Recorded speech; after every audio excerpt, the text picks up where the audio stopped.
মানুষ সবসময় যুক্তি দিয়ে বিচার করে পণ্য কেনে না, বরং অনেক সময় অবচেতন মন এবং আবেগ দ্বারা প্রভাবিত হয়।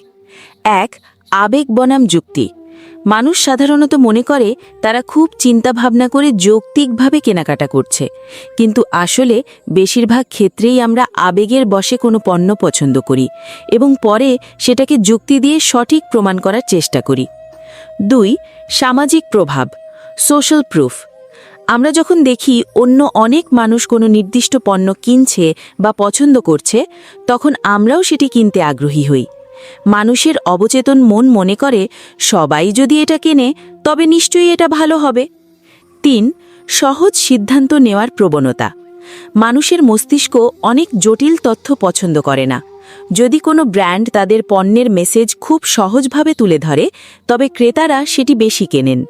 সিদ্ধান্ত নেওয়ার প্রক্রিয়া যত সহজ হবে, বিক্রয় তত বাড়বে। 4, ক্ষতির ভয়, লস অ্যাভার্জন।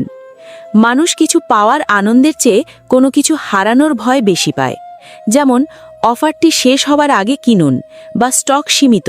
এই ধরনের কথা মানুষকে দ্রুত কেনাকাটা করতে উৎসাহিত করে, কারণ তারা সুযোগটি হারাতে চায় না। 5, উপস্থাপনার কৌশল, ফ্রেমিং।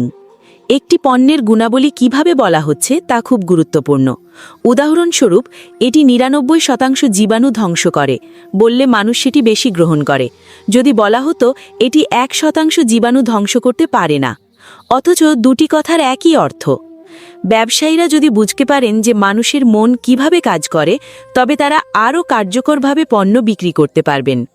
ক্রেতাদের আকৃষ্ট করতে হলে কেবল পণ্যের গুণাগুণ নয়, বরং তাদের আবেগের জায়গায় স্পর্শ করতে হয় এবং সিদ্ধান্ত নেবার প্রক্রিয়াটি সহজ করতে হয়।